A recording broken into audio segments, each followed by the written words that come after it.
De grands ongulés, affaiblis par le froid et la faim.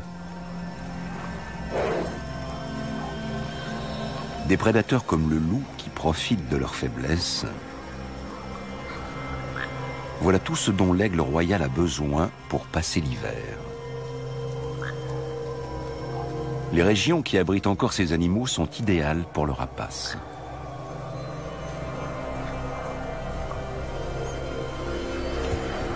En hiver, le fier chasseur se transforme volontiers en charognard.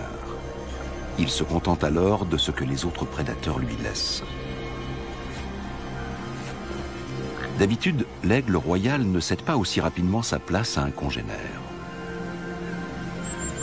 D'ailleurs, celui-ci ne paraît pas tellement intéressé par la nourriture.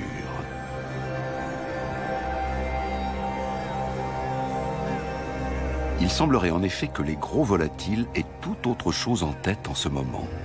Ah, l'amour! Bien des semaines avant que la neige ne se mette à fondre, la glace se brise entre les partenaires.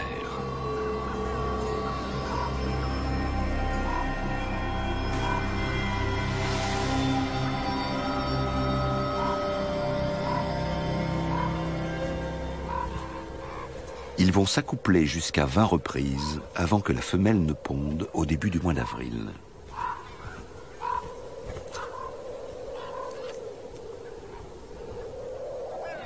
Tout cela est bien beau, mais il faut penser à se nourrir. Ce cadavre de femelle élan tombe à pic. Une grosse charogne comme celle-ci n'aura pas échappé à l'œil de l'aigle, capable de repérer une souris à 400 mètres.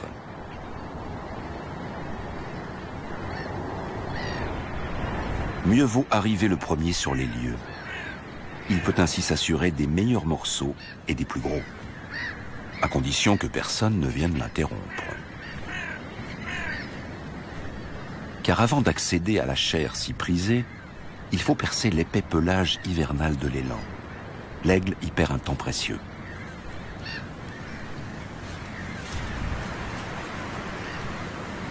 L'élan a déjà été repéré par un grand aigle de mer. Les corneilles et les corbeaux ne représentent pas de véritable concurrence. Même l'aigle de mer, généralement plus imposant que son cousin, semble hésiter. Il y a une raison à cela. Chez les deux espèces, les mâles sont plus petits que les femelles. Lorsqu'un aigle de mer mâle est face à un aigle royal femelle, la différence est à peine perceptible. Et elle ne suffit pas à inspirer le respect.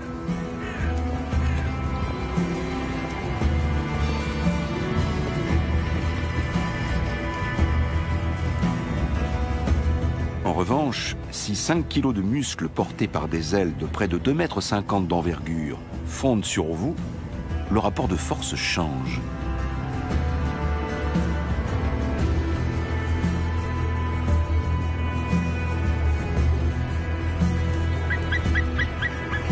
Le grand aigle de mer femelle est le plus grand rapace d'Europe.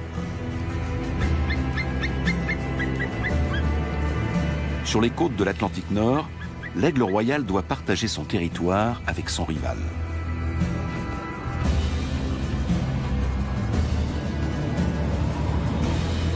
Sur les hauts sommets des Alpes et des Carpates, il règne seul.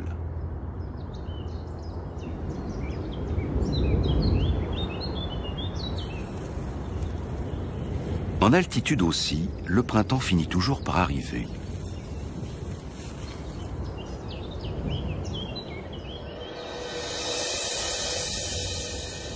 Lorsque la neige libère enfin les pâturages, c'est un soulagement pour les grands herbivores affamés comme les cerfs. Pour l'aigle aussi, ces changements ont des conséquences. Il va trouver moins de charognes et devra chasser lui-même. Les branches fraîches déposées dans l'air indiquent que la couvaison est proche. Un étage plus bas, le coq de bruyère ferait bien de ne pas tant s'exposer. Mais tout gonflé qu'il est de testostérone, il ne pense qu'à impressionner sa belle, qui se tient quant à elle bien à l'abri.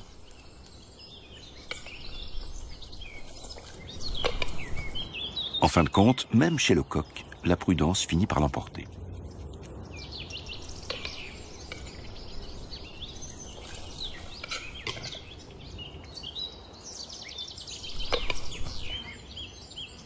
Et même à l'abri des arbres, il parvient à séduire sa douce.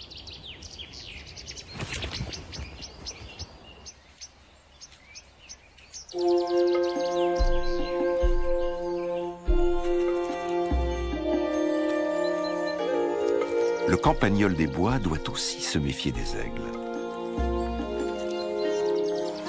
La couche de neige sous laquelle il se cache en hiver aura bientôt disparu.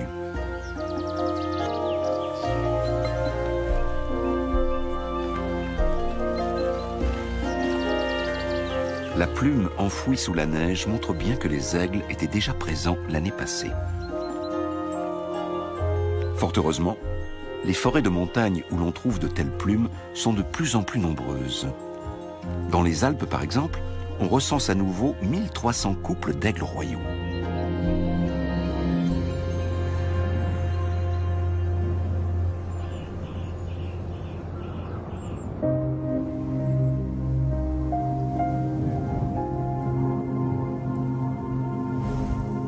Ce duvet aussi est la preuve que les aigles sont toujours plus nombreux.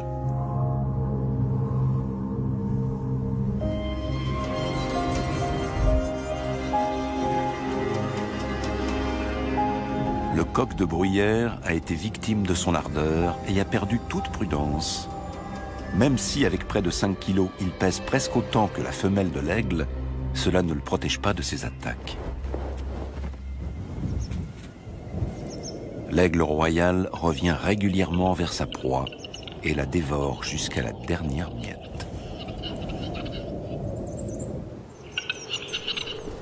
Le coq de bruyère vit dans des milieux où la nature est encore relativement préservée.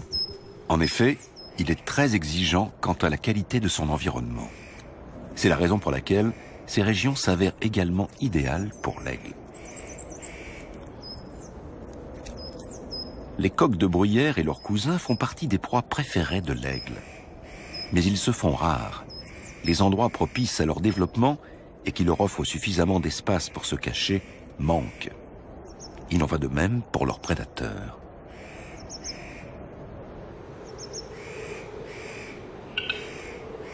L'un comme l'autre sont venus s'installer dans la montagne bien malgré eux. C'est en fait le dernier endroit qui leur permet de trouver le havre de paix dont ils ont besoin.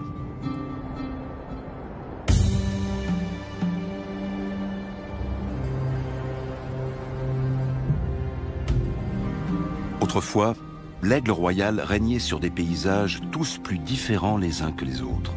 Les montagnes et les plaines, les forêts et les steppes. Depuis quelques centaines d'années, son royaume se limite au sommet. Mais il n'a pas perdu son titre de roi des airs. La parade nuptiale des aigles débute avec des vols en feston à des allures infernales. Leur numéro de bravoure commence à l'hiver.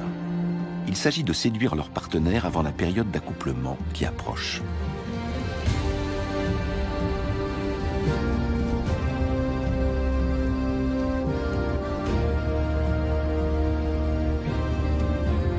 Les montagnes de karst qui alternent pics abrupts et surplombs rocheux sont des endroits rêvés pour y installer l'aire la plus inaccessible possible.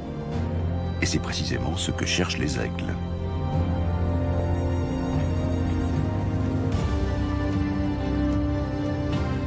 L'altitude idéale doit permettre à une aire d'être à l'abri des importuns, tout en restant accessible quand il s'agit d'y rapporter de lourdes proies.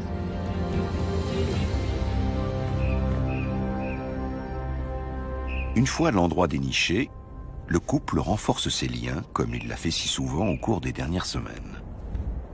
Le mâle et la femelle vont passer toute leur vie ensemble, jusqu'à ce que la mort les sépare.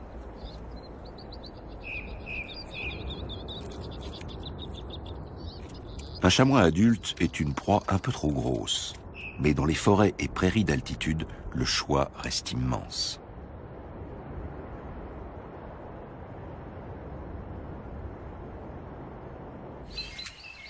Un couple a installé son aire dans un vieux sapin. Le mâle couve l'unique œuf que sa partenaire a pondu il y a quelques jours. Il s'installe avec beaucoup de précautions pour éviter que l'œuf ne cède sous son poids de près de 4 kilos.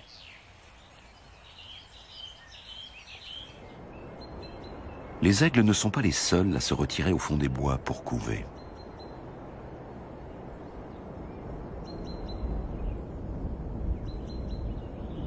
Dans la vallée voisine, suffisamment à l'écart pour être à l'abri, une cigogne noire plane jusqu'à son nid.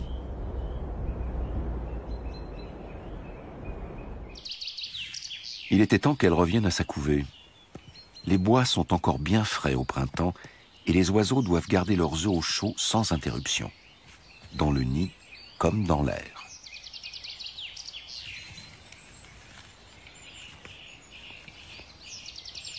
Ils retournent inlassablement leurs œufs. Peu importe leur différence, tous les oiseaux se livrent aux mêmes tâches au moment de couver. Ils s'assurent du bon capitonnage et de la bonne isolation du nid afin d'éviter une trop grande perte de chaleur au moment où les adultes viennent s'y relayer.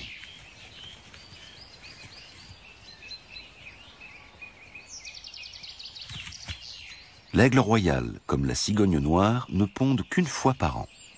Cela rend la couvée d'autant plus précieuse. L'observation d'oiseaux en totale liberté nous renseigne sur certaines de leurs particularités.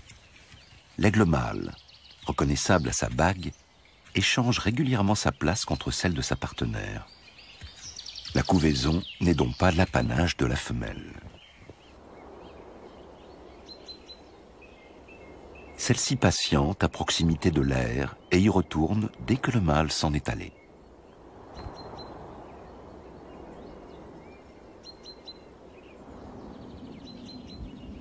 Ces changements convenus entre les parents garantissent à l'œuf une exposition minimale au froid qui règne au mois d'avril.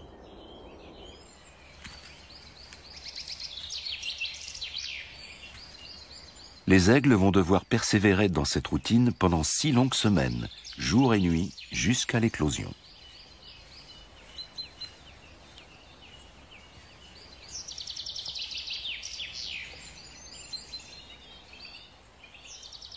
La cigogne noire couve 1 semaine de moins. À l'étage du dessous, la chouette chevêchette est un peu en retard. Elle vient tout juste de terminer la chambre des petits. L'aigle royal a besoin d'espace. Le territoire d'un couple atteint souvent les 100 km². Ainsi, 2 aires peuvent facilement être éloignées de plusieurs kilomètres. Dans l'aire aménagée sur une corniche dans la falaise de Karst, les poussins ont éclos. Une couvée normale en compte 2 ou un seul, rarement 3. Dès le début, les petits sont couverts d'un duvet qui les protège du froid.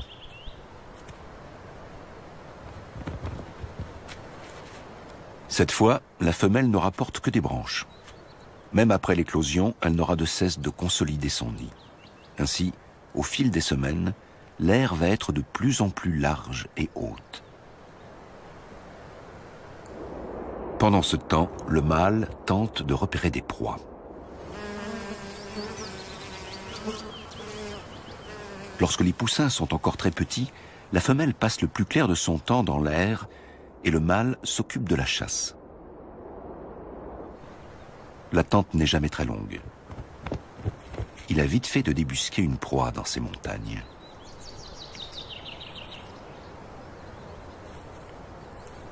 Il ne s'attarde pas pour autant dans l'air.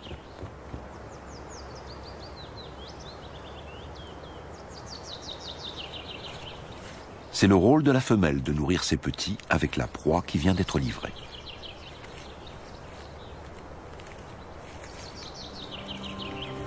La moitié des aigles européens installent son aire sur une falaise.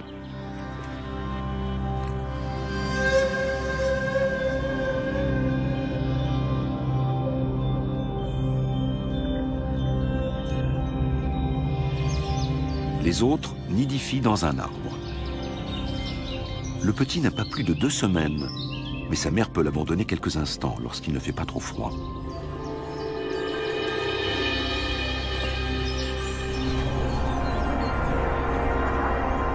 Elle a quelques pigeons domestiques dans le collimateur. Il peut s'avérer utile d'aller rôder près des habitations. Depuis son perchoir, elle a une vue imprenable sur le pigeonnier.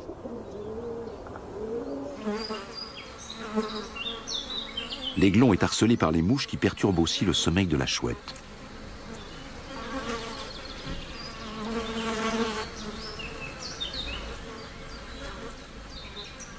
Le retour des parents se fait parfois attendre. L'aigle royal chasse avant tout en terrain découvert et il lui faut un certain temps pour revenir dans la forêt.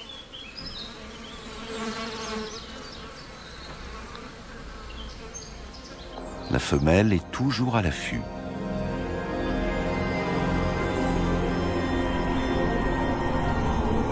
En règle générale, les pigeons sont trop rapides et trop agiles pour l'aigle. C'est pourquoi elle guette la présence éventuelle d'un animal affaibli ou inexpérimenté. Le mâle a plus de succès. Son pigeon est déjà presque entièrement plumé. Sa tâche est accomplie. Ici encore, c'est la mère qui, à son retour, s'occupera de nourrir le petit.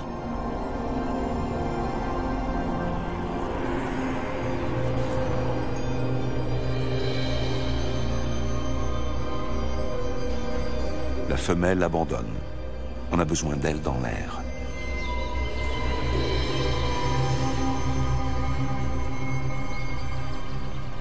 La présence du gros rapace inquiète la minuscule chouette chevêchette.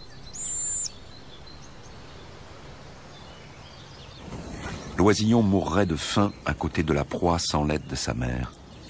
Celle-ci découpe des portions adaptées à la taille du bec, même s'il lui arrive parfois de perdre le sens de la mesure.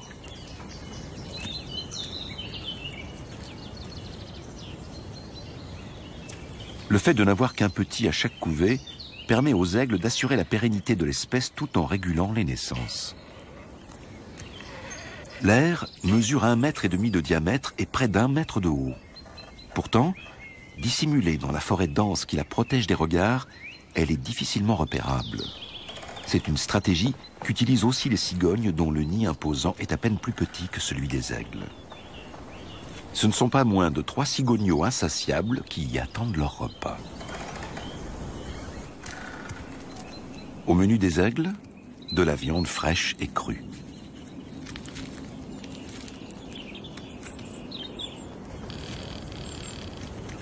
Chez les cigognes, du poisson régurgité. Les adultes rassemblent et transportent la nourriture dans leur gorge à tour de rôle. À l'éclosion, l'aiglon ne pesait pas plus de 100 grammes. Au cours des 10 prochaines semaines, il va multiplier son poids par 50.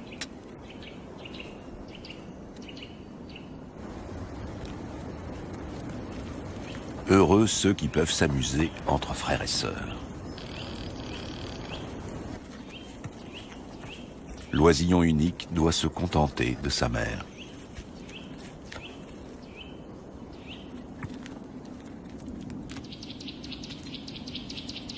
Les petits se becquent, comme lorsqu'ils mendient auprès de leurs parents. Mais cette fois, ce sera en vain. Lorsque l'après-midi fraîchit, la femelle doit réchauffer son petit qui n'est pas encore en mesure de réguler sa température.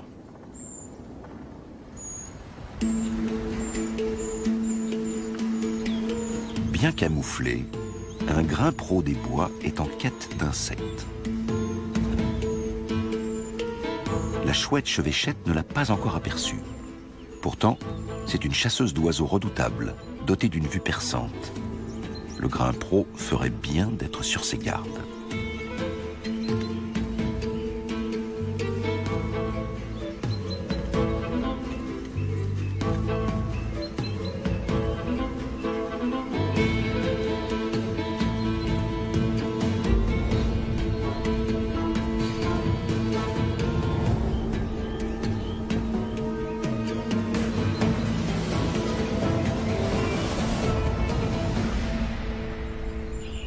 Contrairement aux autres chouettes, la chevêchette chasse de jour, puisque ses proies, les passereaux, sont diurnes. Il lui en faudra environ 200 pour subvenir aux besoins de sa couvée qui compte 7 petits.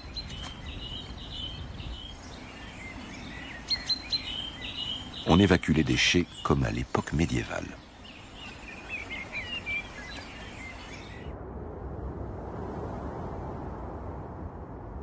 Lorsqu'elle transporte des charges lourdes, la femelle aigle utilise les courants ascendants avec beaucoup d'habileté.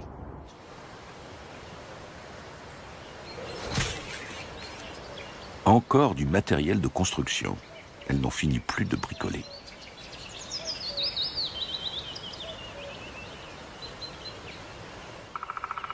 Il en va de même chez les cigognes. Les deux espèces utilisent le même nid pendant plusieurs années. Il paraît donc raisonnable de tenter de l'entretenir.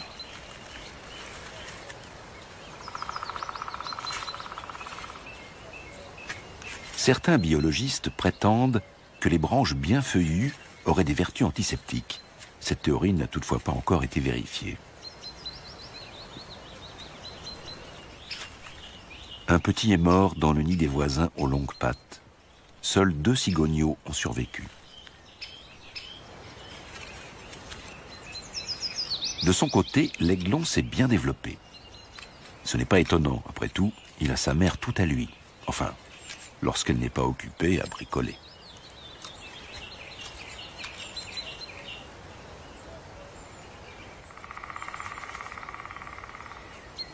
Chez les cigognes, les premières pennes et plumes tectrices apparaissent.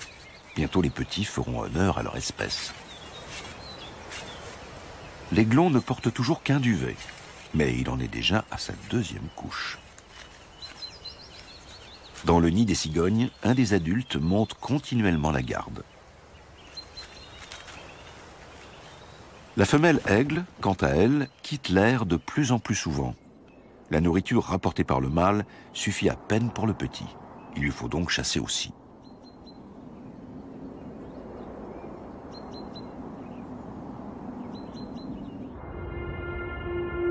Dans les forêts d'altitude, les aigles et les cigognes ne sont pas les seuls à se soucier de la continuité de leur espèce.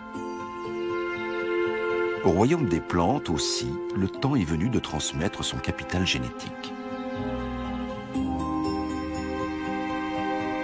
Début juin, le sabot de Vénus jaune se met à fleurir.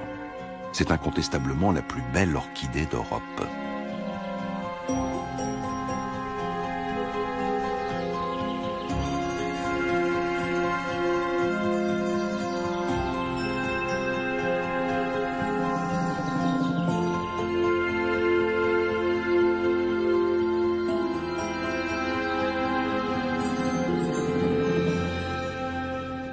Ces plantes très protégées se font rares.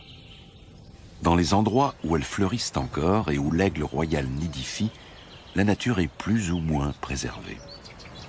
Pour le mâle, la chasse a été fructueuse, mais le petit est déjà rassasié.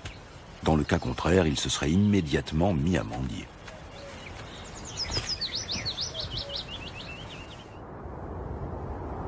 Comme les aigles, les cigognes savent se servir des courants ascendants. Avec des ailes de plus d'1,50 m d'envergure, elles peuvent parcourir jusqu'à 10 km en quête de nourriture. Les grenouilles et les poissons dont elles nourrissent leurs petits ne sont pas si faciles à trouver dans une forêt.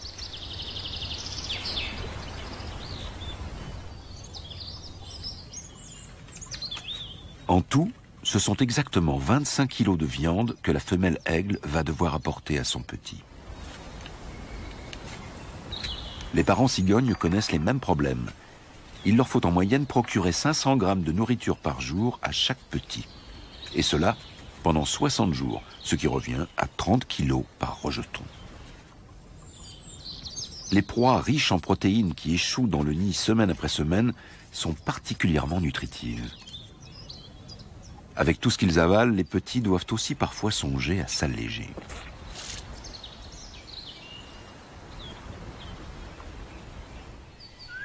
En conséquence, on voit pousser autour du nid des plantes avides de nutriments, comme les orties, que les déjections et les restes alimentaires finissent de fertiliser.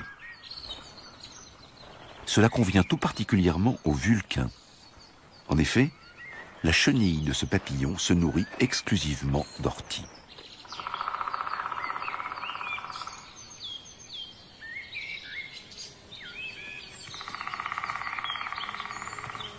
C'est ainsi que les gros oiseaux des bois nourrissent non seulement leur progéniture, mais aussi, indirectement, des petits papillons.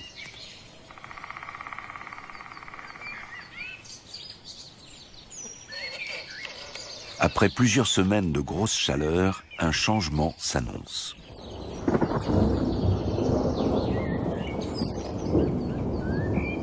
Il est grand temps pour le Vulcain de se mettre à l'abri. Quant à la cigogne, l'orage lui promet un bon repas.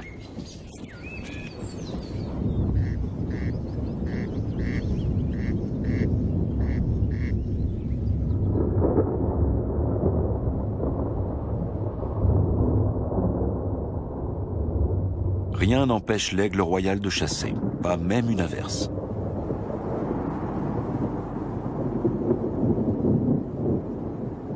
La femelle a repéré quelque chose.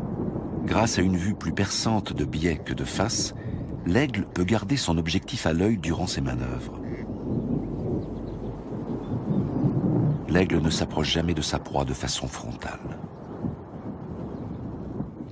Si le chasseur fondait à la verticale, le campagnol le repérerait immédiatement.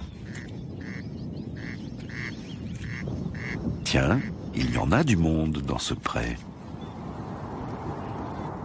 Ce n'est que lorsqu'il est juste au-dessus du sol que l'aigle se rapproche de la proie convoitée.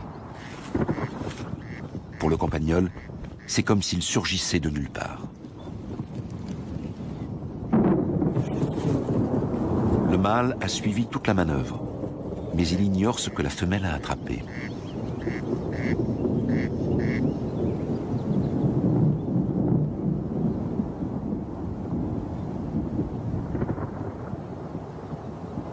Autant aller vérifier.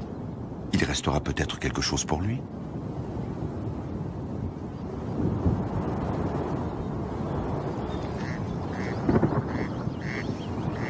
Le constat est plutôt décevant.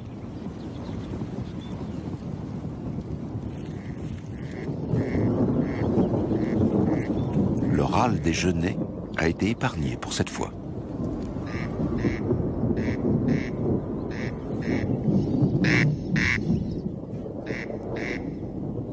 Ces oiseaux marquent leur territoire en criant.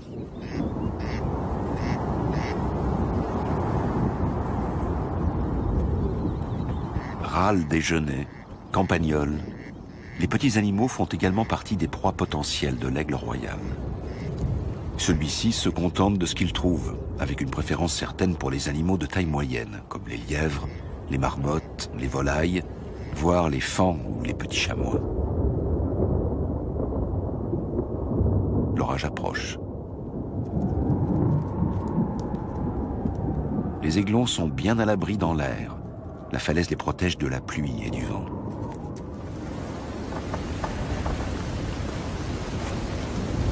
En revanche, le petit dans l'arbre est livré aux éléments.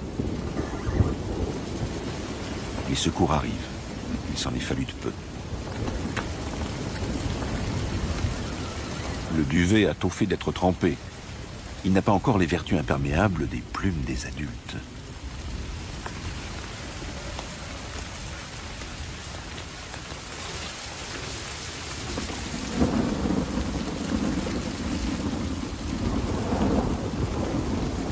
Le petit, qui a presque atteint la taille d'une poule, n'a plus vraiment la place de se tenir sous le ventre de sa mère.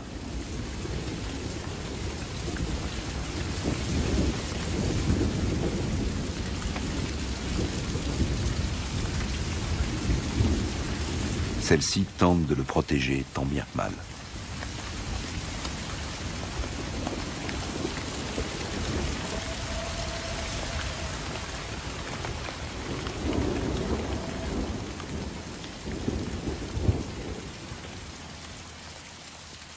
Mais même la plus terrible des averses a une fin.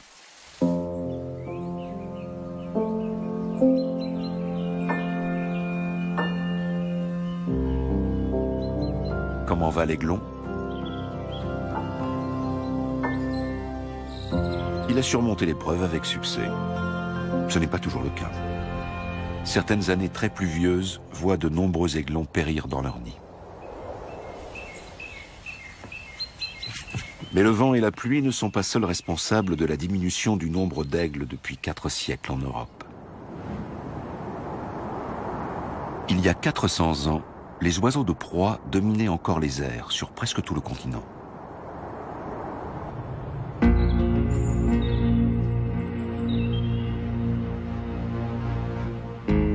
Leur déclin s'est amorcé dès le XVIIe siècle. Ils ont d'abord disparu de la forêt de Thuringe et des monts Métallifères, et le siècle suivant, du Harz et du Jura souabe. Peu de temps après, il ne restait plus d'aigle royal en forêt noire ni dans l'Eifel.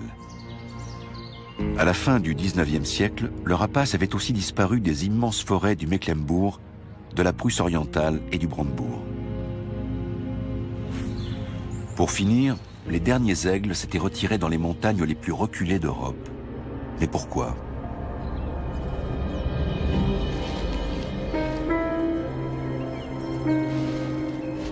Pendant des centaines d'années, les aigles ont été pourchassés sans relâche par l'homme.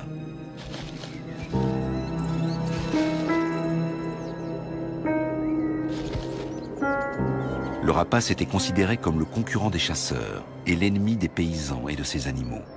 Il fallait qu'ils disparaissent, comme le loup, l'ours et le lynx.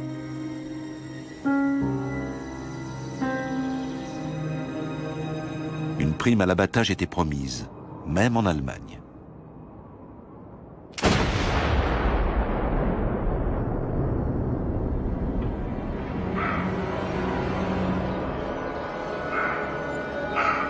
Les choses ont bien changé.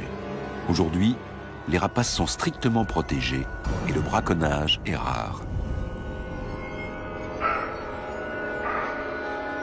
Mais au lieu des aigles, ce sont les bûcherons qui ont envahi nos forêts. D'abord avec des haches et des scies, et ensuite avec des machines toujours plus grosses et plus performantes.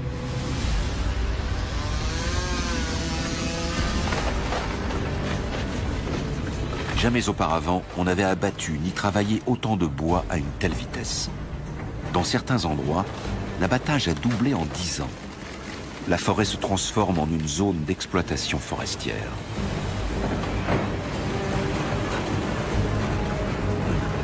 Les arbres se sont inclinés face aux machines. La forêt ancestrale, riche en essences variées, cède la place à la monoculture qui appauvrit les sols.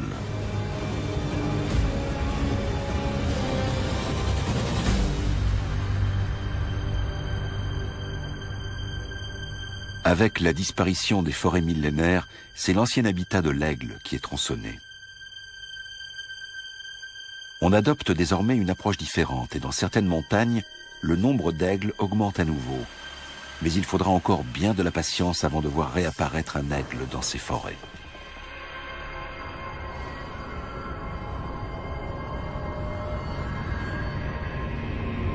Privé de la plus grande partie de son immense empire d'autrefois, l'aigle s'impose aujourd'hui comme le roi des sommets.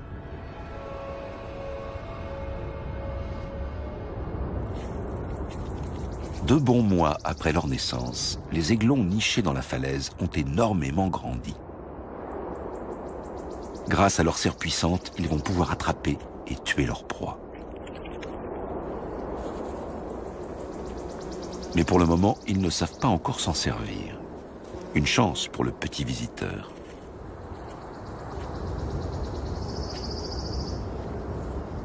Mais ils s'intéressent déjà à tout ce qui bouge.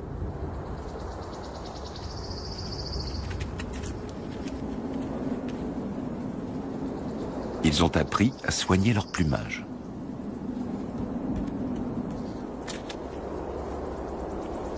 Le campagnol est irrésistiblement attiré par l'air. Les insectes sont nombreux à cet endroit, où les petits ont été nourris de viande pendant des semaines. Et si l'on cherche bien, il doit rester quelques graines dans la structure du nid.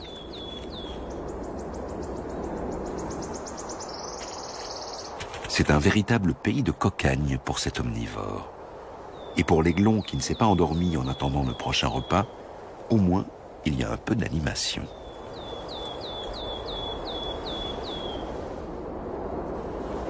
Le Vulcain, quant à lui, est attiré par les déjections.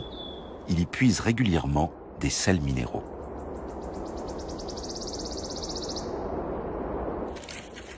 L'endroit est si accueillant que le campagnol élève ses petits juste sous l'air.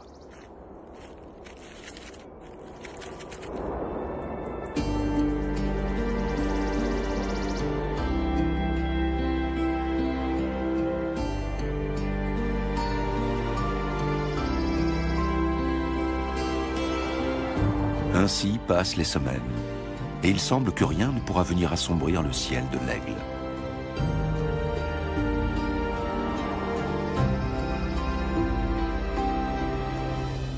Mais dans les montagnes, les choses évoluent rapidement.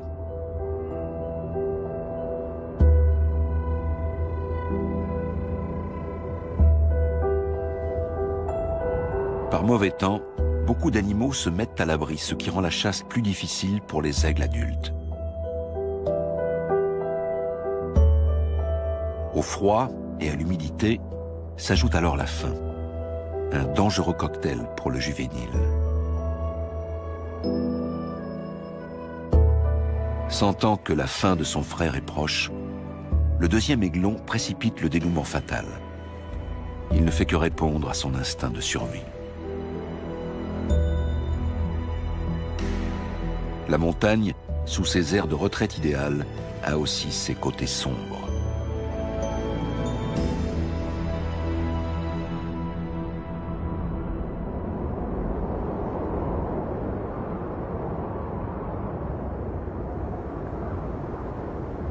Aucune amélioration des conditions climatiques n'est à prévoir. Les parents reviennent inlassablement bredouilles. Ils n'ont plus que le cadavre de leur petit comme seule nourriture. Ce genre de comportement n'est pas rare chez les rapaces. Il n'y a pas de place pour la pitié dans leur monde. Il s'agit d'insuffler toute l'énergie possible à l'aiglon survivant, pour que tous les efforts fournis pendant la couvée n'aient pas été vains.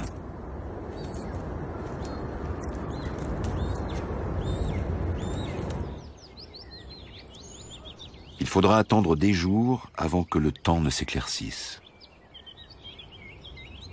Ce qui a été vécu comme une véritable catastrophe par les uns est un don du ciel pour les autres. Le crapaud sonneur a un besoin impératif de ces pluies abondantes. Comme les mares où il se reproduit peuvent disparaître aussi vite au moindre rayon de soleil, il ne tarde pas à s'accoupler. Ces deux-là ne donnent pas l'impression de vraiment s'apprécier.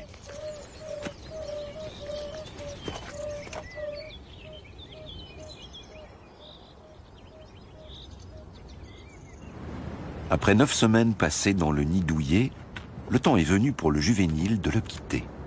Par mesure de précaution, il sort d'abord en marchant.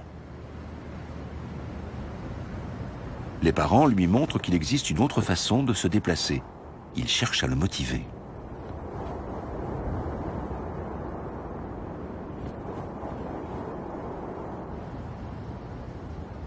Il aimerait pouvoir en faire autant.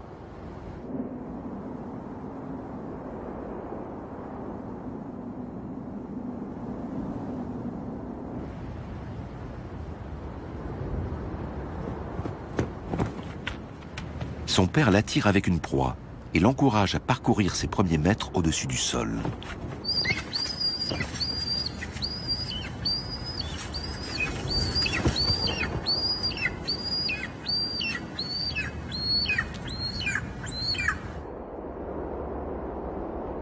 S'envoler vers la liberté et aller de l'avant.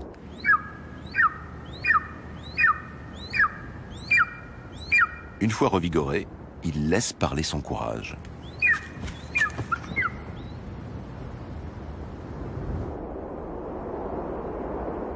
Pendant 5 mois environ, le juvénile va sillonner le même territoire que ses parents. Pour de nombreux jeunes animaux, commence à présent le temps de l'exploration. Au fond d'un terrier, une portée de jeunes renards somnolent.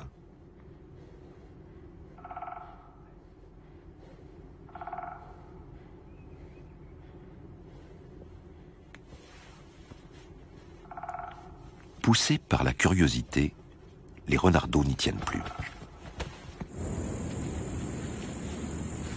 Parfait. Le pâturage est fraîchement fauché, c'est un terrain de jeu idéal. Mais il est également dangereusement à découvert. La scène n'a pas échappé au couple d'aigles. Une telle aubaine, avec de jeunes renards inexpérimentés, ne se présente pas si souvent.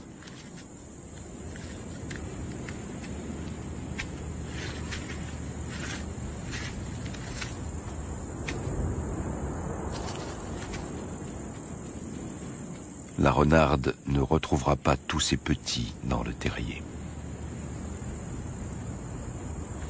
Les aigles adultes n'apportent plus la nourriture au nid. Ils veulent attirer le petit à eux. Cette stratégie paye. Poussé par la faim, l'aiglon est appâté par les restes.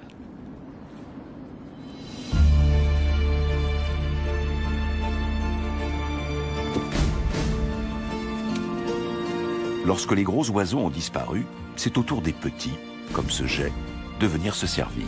Rien ne se perd.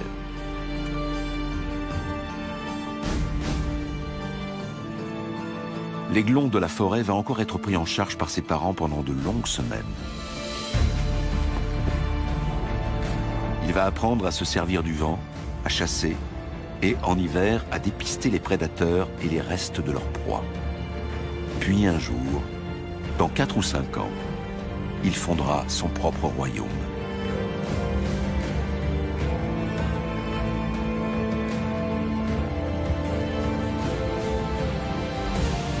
Les cigogneaux aussi s'élèvent dans les airs. Ils vont bientôt migrer vers le sud et reviendront l'année prochaine auprès de ceux qui sont devenus, bien malgré eux, les rois des sommets.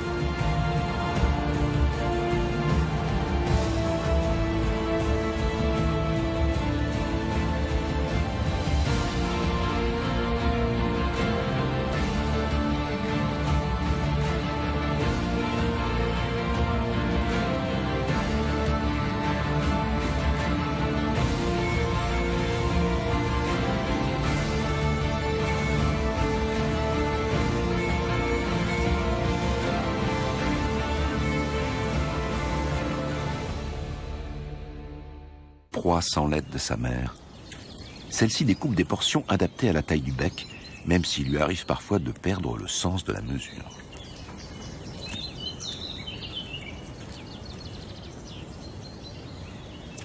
Le fait de n'avoir qu'un petit à chaque couvée permet aux aigles d'assurer la pérennité de l'espèce tout en régulant les naissances.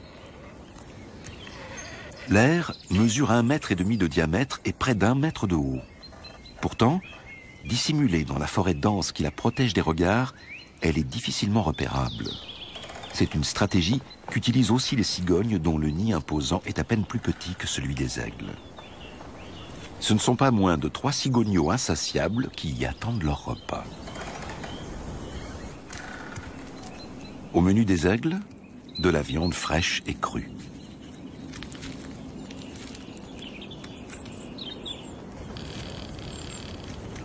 Chez les cigognes, du poisson régurgité. Les adultes rassemblent et transportent la nourriture dans leur gorge à tour de rôle. À l'éclosion, l'aiglon ne pesait pas plus de 100 grammes. Au cours des 10 prochaines semaines, il va multiplier son poids par 50.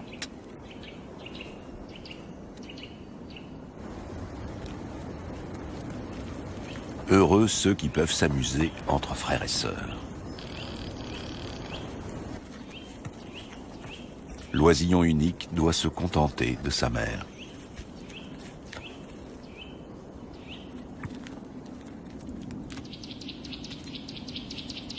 Les petits se becquent, comme lorsqu'ils mendient auprès de leurs parents.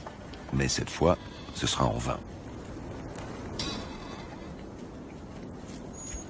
Lorsque l'après-midi fraîchit, la femelle doit réchauffer son petit qui n'est pas encore en mesure de réguler sa température.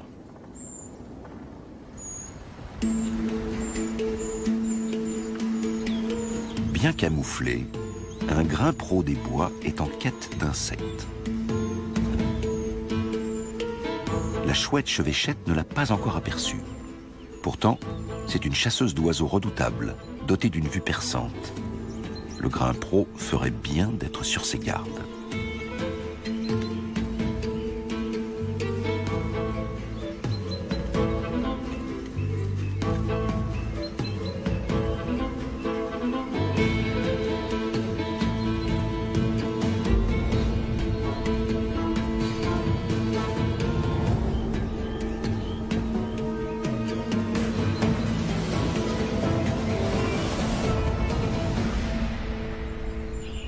Contrairement aux autres chouettes, la chevêchette chasse de jour, puisque ses proies, les passereaux, sont diurnes. Il lui en faudra environ 200 pour subvenir aux besoins de sa couvée, qui compte 7 petits.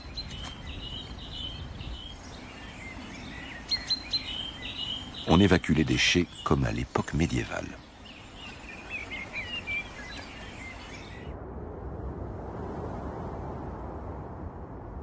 Lorsqu'elle transporte des charges lourdes, la femelle aigle utilise les courants ascendants avec beaucoup d'habileté.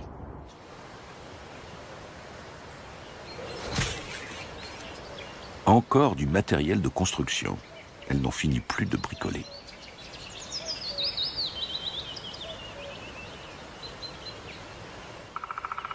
Il en va de même chez les cigognes. Les deux espèces utilisent le même nid pendant plusieurs années. Il paraît donc raisonnable de tenter de l'entretenir.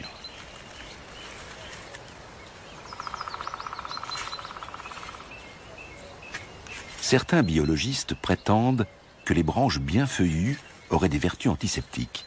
Cette théorie n'a toutefois pas encore été vérifiée. Un petit est mort dans le nid des voisins aux longues pattes. Seuls 2 cigogneaux ont fini toujours par arriver.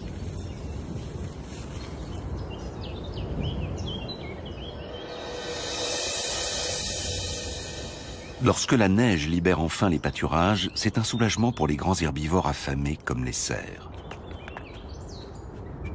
Pour l'aigle aussi, ces changements ont des conséquences.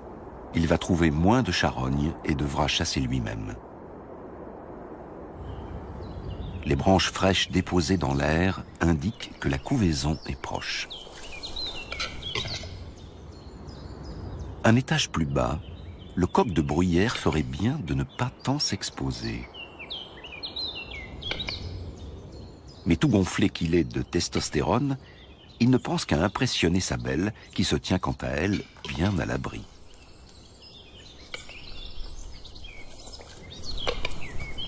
En fin de compte, même chez le coq, la prudence finit par l'emporter.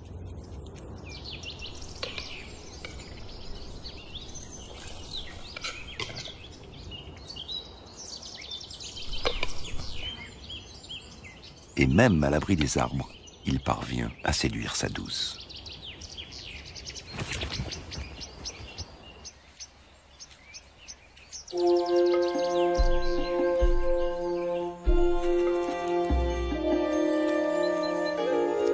Le campagnol des bois doit aussi se méfier des aigles.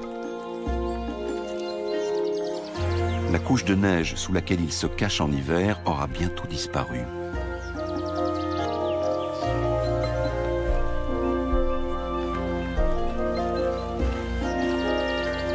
La plume enfouie sous la neige montre bien que les aigles étaient déjà présents l'année passée. Fort heureusement, les forêts de montagne où l'on trouve de telles plumes sont de plus en plus nombreuses. Dans les Alpes, par exemple, on recense à nouveau 1300 couples d'aigles royaux.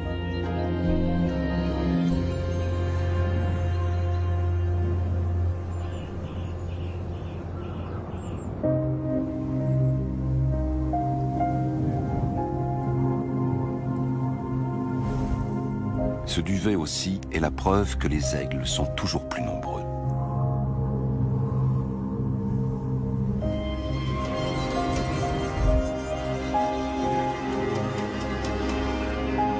Le coq de bruyère a été victime de son ardeur et a perdu toute prudence. Même si, avec près de 5 kilos, il pèse presque autant que la femelle de l'aigle, cela ne le protège pas de ses attaques. L'aigle royal revient régulièrement vers sa proie et la dévore jusqu'à la dernière miette. Le coq de bruyère vit dans des milieux où la nature est encore relativement préservée. En effet, il est très exigeant quant à la qualité de son environnement. C'est la raison pour laquelle ces régions s'avèrent également idéales pour l'aigle. Les coqs de bruyère et leurs cousins font partie des proies préférées de l'aigle. Mais ils se font rares. Les endroits propices à leur développement et qui leur offrent suffisamment d'espace pour se cacher manquent. Il en va de même pour leurs prédateurs.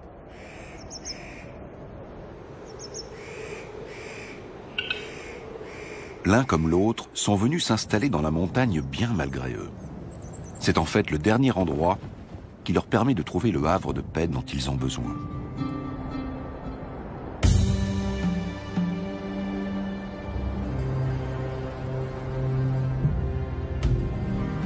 Autrefois, l'aigle royal régnait sur des paysages tous plus différents les uns que les autres. Les montagnes et les plaines, les forêts et les steppes. Depuis quelques centaines d'années, son royaume se limite au sommet. Mais il n'a pas perdu son titre de roi des airs. La parade nuptiale des aigles débute avec des vols en feston à des allures infernales. Leur numéro de bravoure commence à l'hiver. Il s'agit de séduire leurs partenaires avant la période d'accouplement qui approche.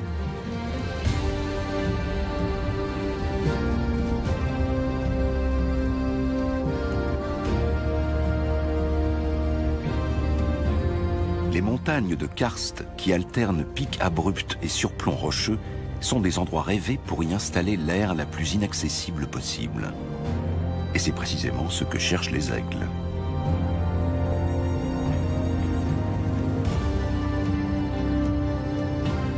L'altitude idéale doit permettre à une aire d'être à l'abri des importuns, tout en restant accessible quand il s'agit d'y rapporter de lourdes proies.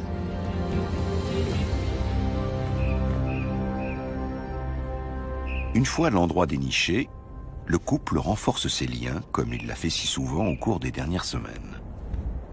Le mâle et la femelle vont passer toute leur vie ensemble, jusqu'à ce que la mort les sépare.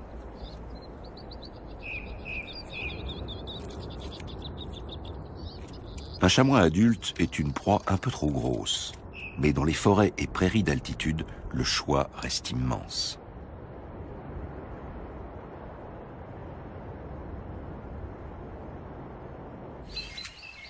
Un couple a installé son aire dans un vieux sapin.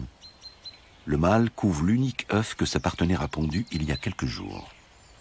Il s'installe avec beaucoup de précautions pour éviter que l'œuf ne cède sous son poids de près de 4 kilos.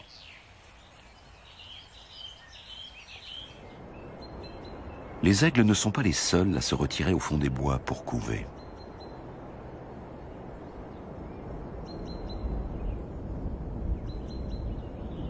Dans la vallée voisine, suffisamment à l'écart pour être à l'abri, une cigogne noire plane jusqu'à son nid.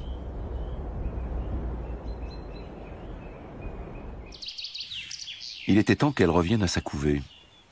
Les bois sont encore bien frais au printemps et les oiseaux doivent garder leurs œufs au chaud sans interruption, dans le nid comme dans l'air.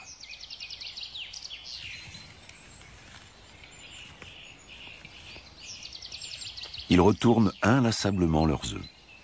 Peu importe leur différence, tous les oiseaux se livrent aux mêmes tâches au moment de couver. Ils s'assurent du bon capitonnage et de la bonne isolation du nid afin d'éviter une trop grande perte de chaleur au moment où les adultes viennent s'y relayer.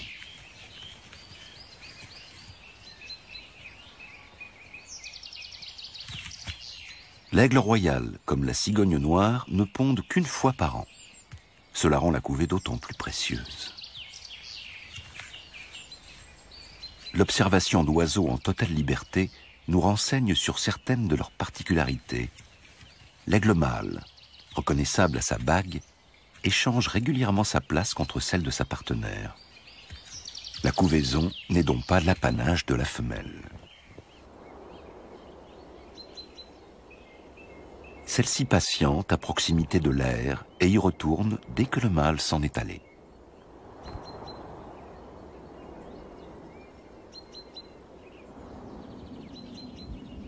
Ces changements convenus entre les parents garantissent à l'œuf une exposition minimale au froid qui règne au mois d'avril.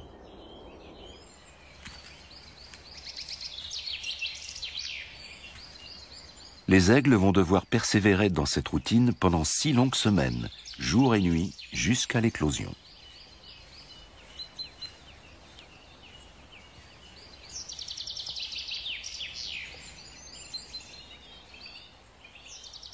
La cigogne noire couve 1 semaine de moins. À l'étage du dessous, la chouette chevêchette est un peu en retard. Elle vient tout juste de terminer la chambre des petits. L'aigle royal a besoin d'espace. Le territoire d'un couple atteint souvent les 100 km². Ainsi, 2 aires peuvent facilement être éloignées de plusieurs kilomètres. Dans l'aire aménagée sur une corniche dans la falaise de Karst, les poussins ont éclos. Une couvée normale en compte 2 ou un seul, rarement 3. Dès le début, les petits sont couverts d'un duvet qui les protège du froid.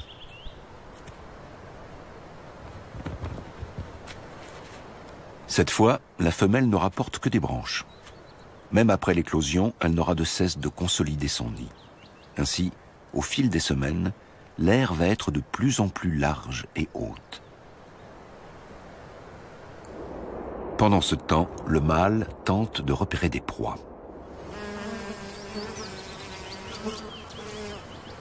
Lorsque les poussins sont encore très petits, la femelle passe le plus clair de son temps dans l'air et le mâle s'occupe de la chasse. L'attente n'est jamais très longue. Il a vite fait de débusquer une proie dans ces montagnes.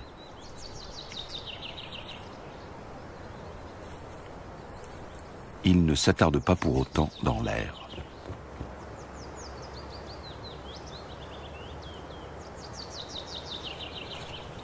C'est le rôle de la femelle de nourrir ses petits avec la proie qui vient d'être livrée.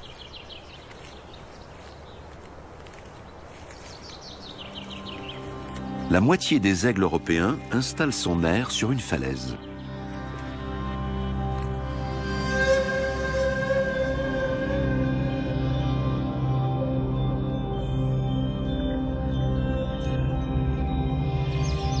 Les autres nidifient dans un arbre. Le petit n'a pas plus de 2 semaines, mais sa mère peut l'abandonner quelques instants lorsqu'il ne fait pas trop froid.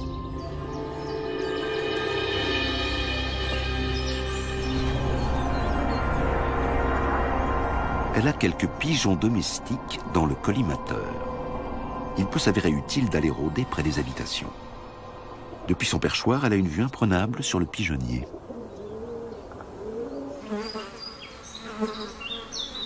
L'aiglon est harcelé par les mouches qui perturbent aussi le sommeil de la chouette.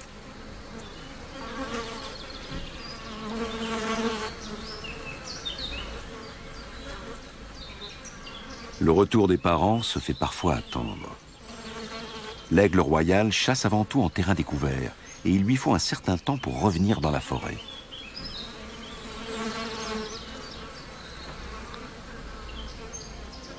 La femelle est toujours à l'affût.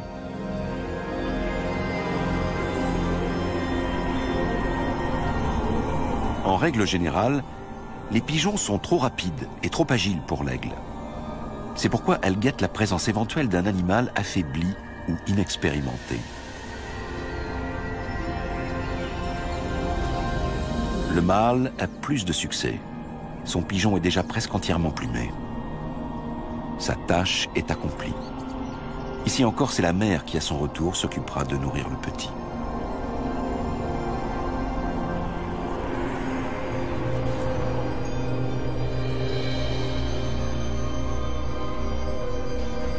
La femelle abandonne. On a besoin d'elles dans l'air.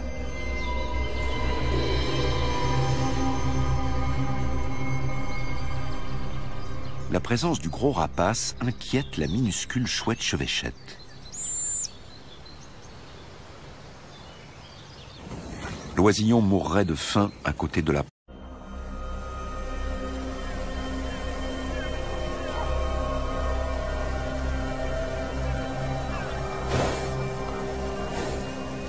De grands ongulés, affaiblis par le froid et la faim. Des prédateurs comme le loup qui profitent de leur faiblesse. Voilà tout ce dont l'aigle royal a besoin pour passer l'hiver. Les régions qui abritent encore ces animaux sont idéales pour le rapace.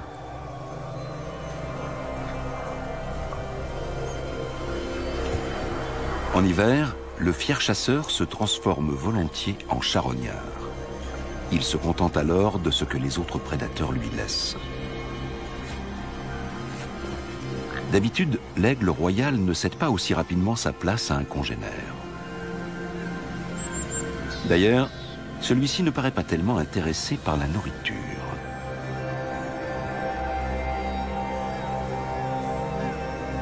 Il semblerait en effet que les gros volatiles aient tout autre chose en tête en ce moment. Ah, l'amour! Bien des semaines avant que la neige ne se mette à fondre, la glace se brise entre les partenaires.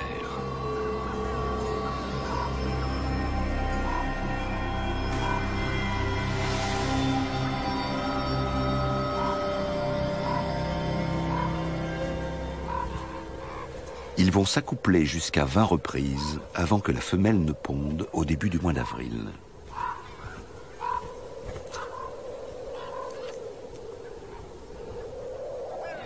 Tout cela est bien beau, mais il faut penser à se nourrir.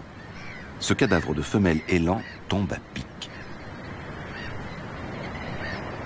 Une grosse charogne comme celle-ci n'aura pas échappé à l'œil de l'aigle, capable de repérer une souris à 400 mètres.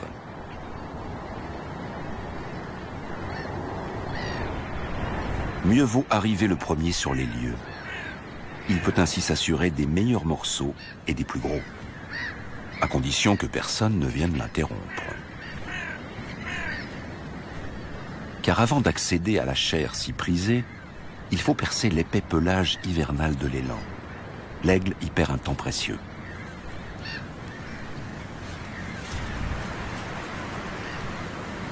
L'élan a déjà été repéré par un grand aigle de mer.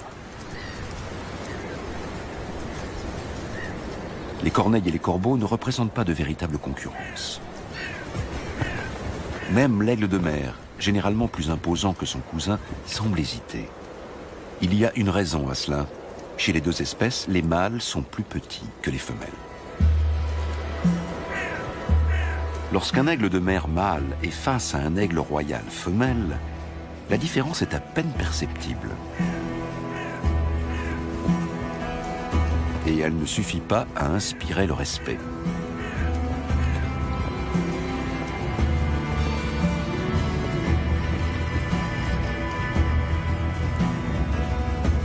En revanche, si 5 kilos de muscles portés par des ailes de près de 2,50 m d'envergure fondent sur vous, le rapport de force change.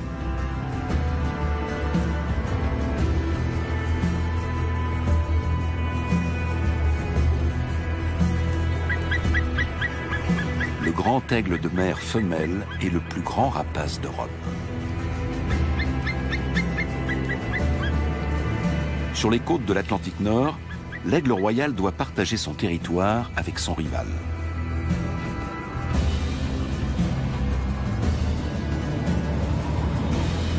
Sur les hauts sommets des Alpes et des Carpates, il règne seul.